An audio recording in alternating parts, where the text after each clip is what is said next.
guys, I'm here with one last Bakugan update of my Bakugan playthrough because I finally finished the game, so I'm going to show you the complete ending right here on my Switch.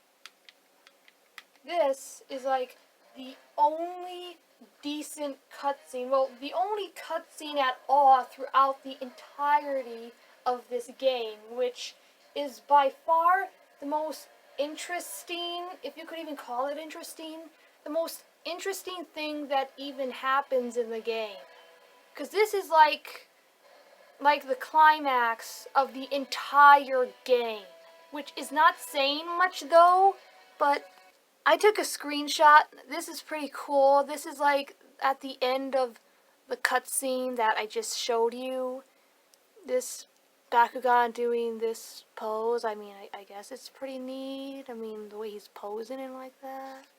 So now when you finally finish the game, you don't have any more quests at all. Like, well, you have to like finish the side quests and such, which I have done every side quest, and I've completed the main game. I totally did everything, so there's no more quests for me. So when you beat the game, all that the quest says is explore, collect, and brawl, which I already explored every location, and I guess you can still brawl random people on the street, people with the exclamation point above their heads, but that's pretty much all you could do unless you want to keep brawling in the online matches, which don't do that. It's like incredibly boring. It's like the developers of this game made this game boring on purpose. There's no way it was an accident. I mean, it's especially annoying when your opponent uses their abilities on you, and like it's just really, really boring and not fun at all. And I hate all the glitches in this game, like, for example, how I just, like, magically walk through the desk right there. Now, here's something that really made me mad when this happens. My opponent used their attack, and I wasn't even allowed to use my attack. Now, this is going to seem sort of complicated because you really have to like know what's going on in the moment. Because pay attention to the left corner, the bottom, right there. My attack is getting charged up, and I pressed X at the wrong time.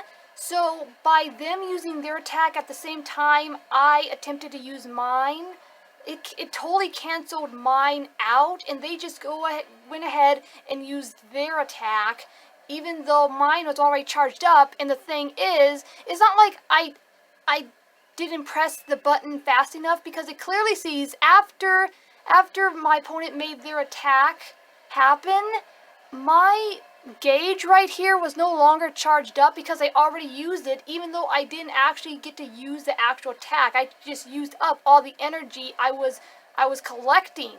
So that was kind of unfair. So, it was all in vain. I didn't even get to attack or anything. My energy was just completely drained for no reason. I mean, I still don't know why they put in favor of my opponent and let them use their attack, and totally totally canceled mine out. And also there's these challenges where you have to chase this kid around, but the thing is, you don't really have to chase him around. Just predict. You have to predict. Well, you don't really have to predict. Just memorize which paths he's heading in, and then just stand in that particular spot and wait till he runs by, and then just right away press A. So the spot that you see me standing in right now is where he's always going to run. There's no doubt. You just gotta wait for him, and then he'll eventually show up. But again, this game is really boring. They didn't put much thought into it, especially these side quests. They're very just not fun. So yeah, I completed 100% this game, all side quests, main story, all done, and there's no real reason to be coming back to this game, either if it's in the main game or online. You just don't come back to it. It's not worth it. It's just don't come back here. Nobody wants this in their life. No.